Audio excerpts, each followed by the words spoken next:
તો કેમ છો તમે બધા? આઈ હોપ તમે બધા મજામાં છો. હું પણ મજામાં છું. ગઈકાલે વ્લોગ નહોતો આવ્યો કારણ કે કંઈ શૂટ નહોતું કર્યું.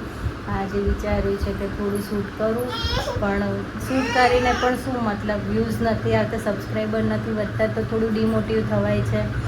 ખબર નહીં યુટ્યુબ નવા ક્રિએટર્સને મોકો નથી આપતો કે શું છે, કે જૂના લોકોને આવડત આવી ગઈ છે એટલે લોકોની ચેનલ ચાલે છે. કંઈ સમજણ નથી પડતી, પણ કંઈ નહીં, હોપ ના છોડતા હું ચેનલ તો ચાલુ જ રાખવાની છું. અને શ્રીજાનું કંઈ ચાલુ થઈ ગયું છે. બહુ તકલીફ પડે છે અને રાખતા વિડીયો બનાવવાની.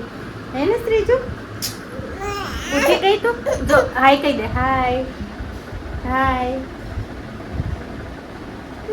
હાય હાય નહીં કહેવાનું, જે કરવાની, બે હાથ જોડીને જે કરવાની. નહીં કરવાની? એ પણ કોને કરવાનું? હનુમાન દાદાને જે કરીશ તું કર દે. બે હાથ જોડીને હનુમાન દાદાને જે કર દો. તો બસ કંઈ નહીં, અત્યારે તો બેઠી છું. સાબુદાણાની ખીચડી બની ગઈ છે, હમણાં એ જમી અને મમ્મી બનાવે છે એમનું જમવાનું. તો કંઈ નહીં, હું શ્રીજાને રાખું, એના પછી આગળ કન્ટિન્યુ કરીએ. તો ફ્રેન્ડ્સ, વાગ્યા છે સાંજના 5 અને હું લઈને આવી છું આજે તમારા લોકો માટે મારે ઝુમકા અને ઇયરિંગ્સનું કલેક્શન. તો તમને લોકોને કેવું લાગે છે તે તમને મને કમેન્ટ બોક્સમાં જણાવજો. વધારે નથી, થોડીક જ છે, પણ વિચારું લાવો શેર કરું. તો ચલો ઇયરિંગ્સનું કલેક્શન જોઈએ આપણે.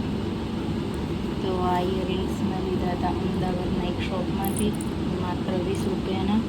અને આ લીધા હતા અહીંયા અમારા વડોદરાથી, જે છે આઈ થિંક 30 કે 50 રૂપિયાના, 30 રૂપિયાના હતા.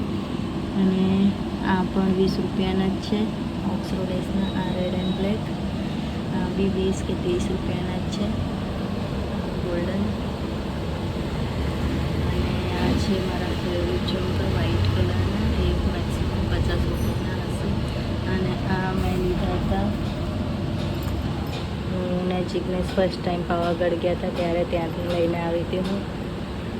એ 30 રૂપિયાના જ છે. આ પણ સારા છે, પણ હમણાંથી આવા ઇયરિંગ્સ પહેરવાનો કંઈ મોકો મળતો નથી. આ ઇયરિંગ્સનું કલેક્શન મારે કેટલા ટાઈમથી બતાવતું, પણ કંઈ મેળ નહોતો પડતો. અને આજે શ્રીજા થોડું સૂઈ રહી છે, તો મેં વિચાર્યું ચલો સ્ટાર્ટ કરી દઉં. હવે આગળ તમારે કંઈ જોવાની ઈચ્છા હોય સાડી કલેક્શન, તો બી કમેન્ટ બોક્સમાં જણાવજો, તો એ પણ ટ્રાય કરીશ બતાવવાનું. તો ફ્રેન્ડ્સ, અત્યારે વાગે છે સાંજના 6:30 અને હું બનાવી રહી હતી જમવાનું. અને શું થયું મારી સાથે, મેં કઢી બનાવી અને કઢી બનાવીને ધીમા તાપે ઉકળવા માટે મૂક્યું અને કઢી અડધા ઉપર ઉભરાઈ ગઈ. હું શ્રીજાને પાણી આપવા ગઈ અને ત્યાં બેસી ગઈ એમાં તો હવે થોડામાંથી થોડી કઢી થઈ ગઈ છે. હવે ખબર નહીં, ખીચડીને કઢીનો પ્રોગ્રામ હતો, પણ હવે અડધા લોકો કઢી ખીચડી ખાશે, અડધા લોકો અથાણું ખીચડી ખાશે. તો બસ આ રીતે એડજસ્ટ કરી લઈશું.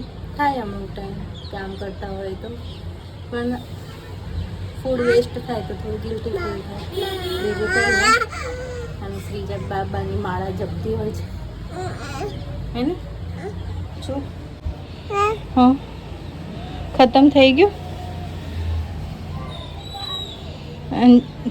શ્રીજા શું કરે છે? શ્રીજાએ મમ્મમ ખાધું, એને તો ખતમ જ થઈ જાય બધું.